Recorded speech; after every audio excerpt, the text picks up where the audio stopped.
Budge Budge institute of nursing এ আয়োজিত অডিটোরিয়ামে 25 জন নার্সিং ছাত্রদের শুরুতে তাদের শপথ বাক্য পাঠ। উপস্থিত রাজ্যের মাইনরিটি চেয়ারম্যান আহমেদ হাসান ইমরান।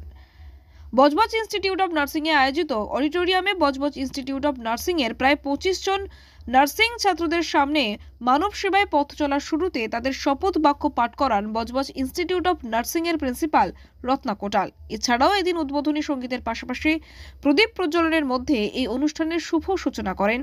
এই অনুষ্ঠানের প্রধান অতিথি প্রাক্তন সাংসদ তথা chairman Paschimbanga minority commission Ahmed Hasan Imran. এছাড়াও উপস্থিত ছিলেন মোহাম্মদ নুরুল ইসলাম, সাধারণ সম্পাদক Al-Ameen mission, K Gupta, chairman Jagannath Gupta of medical science and hospital, doctor Faruk Purkait, director Budge Budge institute of nursing, Ratna Kotal, principal Budge Budge institute of nursing, Mohammad Shah Alam, chairman Budge Budge institute of nursing সহ আরও অন্যান্য বিশিষ্ট ব্যক্তিবর্গ প্রমুখ।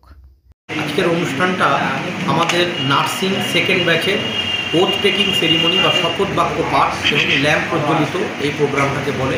ডাক্তারদের যেরকম হিপোক্রেটিক ওথ শপথ বাক্য পাঠ করে তাদের ট্রেনিং শুরু করতে হয়, ঠিক নার্সদের ক্ষেত্রে এইরকম তারা ফ্লোরেন্স নাইটিঙ্গেলের কে সামনে রেখে তার উদ্দেশ্য বা আদর্শ উদ্বুদ্ধ হয়ে ল্যাম্প প্রজ্বলিত করে এই শপথ বাক্য পাঠ করে। এটা তাদের নার্সিং ট্রেনিং শুরু হওয়ার আগের একটা বিশেষ গুরুত্বপূর্ণ অধ্যায়। আমাদের এটা মেল নার্স এবং এটা বলা যায় তাদের কাছে একটা গুরুত্বপূর্ণ অধ্যায় নার্সিং চিকিৎসা ক্ষেত্রে তাদের প্র্যাকটিস শুরু হওয়ার আগে। এবারে ছাত্র সংখ্যা 25 জন ছিল, তো এই 25 জনই আজকে শপথ বাক্য গ্রহণ করলো। তারা 20% নাম্বার থাকতে হয় সাধারণ ক্ষেত্রে এবং এইচএসে 40% নাম্বার পেলেই তারা এটা ভর্তি হওয়ার যোগ্য হয় এবং ভর্তি হতে পারে। তবে এএনএম জিএনএম জয়েন্ট এন্ট্রান্স রাজ্য সরকারের পরীক্ষা দিয়েই এটাতে ভর্তি হওয়ার সুযোগ থাকে, না হলে জটিলতা তৈরি হয়। তাই যা ম্যানেজমেন্টকে, ফ্যাকাল্টিজকে, গার্জেন্সকে, স্টাফসকে সবাইকেই আমি জিমস পক্ষ থেকে অনেক শুভকামনা এবং শুভেচ্ছা জানাচ্ছি।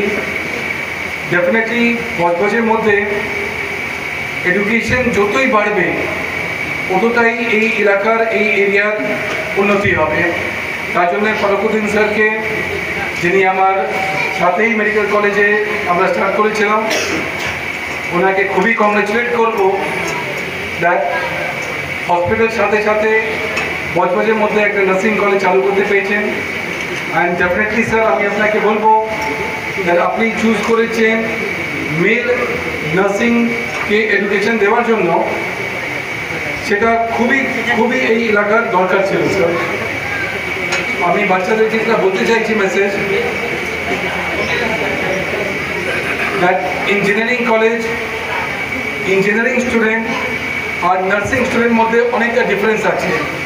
বাচ্চারা যারা এখন নার্স হতে যাচ্ছেন তাকে এটা বলতে চাইছি,